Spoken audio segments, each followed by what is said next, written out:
We've got breaking news here on That's Good Sports. Ron Rivera officially has been cured of Dwayne Haskins. Just today, the Washington football team released their 2019 first-round pick, Dwayne Haskins, less than 24 hours after Haskins was pulled in the team's 20-13 loss to the Carolina Panthers.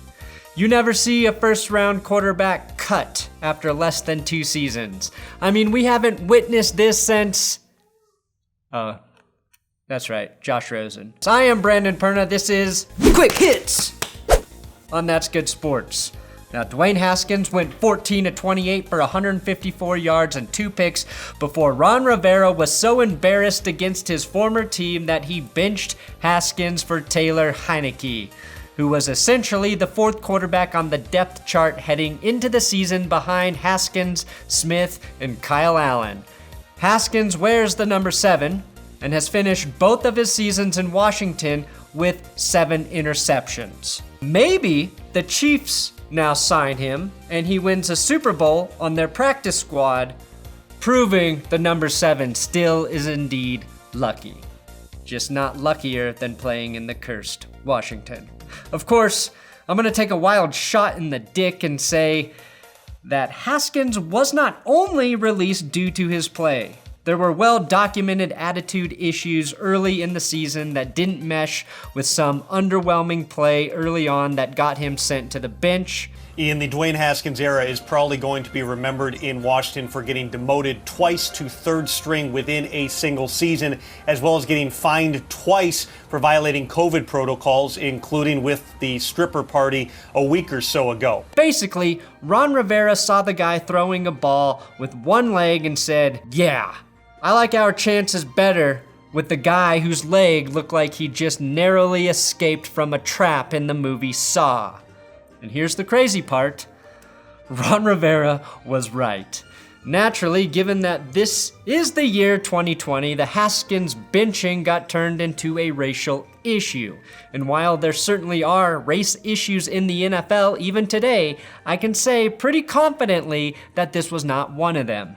Haskins wouldn't have hit the field again this season if not for Kyle Allen, also getting his leg caught in a bear trap that someone left on the cursed Washington field, along with Alex Smith suffering a couple more injuries that have kept him out recently. So Rivera was basically forced to go back to Haskins, and Haskins repaid that trust by going out and losing on the field before celebrating maskless at a strip club after the game. Had Dwayne just worn a mask, would we have even known it was Haskins at the strip club? Clearly, Dwayne has never been married. That's how we all go out to the strip clubs, Dwayne, regardless of a pandemic. It's like you were never there and your face is covered. Now, Ron Rivera didn't need another headache to go along with the ones he was probably having from going through cancer treatments. So I understand why he made this move and basically said, I'd rather go into a potential playoff game with Taylor Heinicke instead of our first-round quarterback. And believe me, if Washington gets into the playoffs, it's gonna take about a 12-pack of Heineckes to make it through watching that game. Haskins said this right after he was drafted 2 years ago, and I quote, "The league done messed up," end quote, after he fell to 15th overall. After less than 2 seasons, I think the league probably got this one right. Or maybe not, considering someone took Haskins in front of players like Brian Burns, Noah Fant, Darnell Savage, Josh Jacobs, and Hollywood Brown in the first round. And wherever you fall on Drew Lock, at least he's still on a team. It's pretty clear that the current coaching staff in Washington did not want Dwayne Haskins. It doesn't seem like the previous coaching staff wanted Haskins either. It took the Skins firing Jay Gruden for them to start their first-round pick late last season.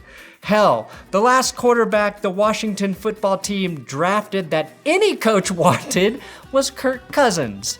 And as always, it goes back to Dan Snyder, who doesn't know what the word consent means in relation to women or in relation to coaches.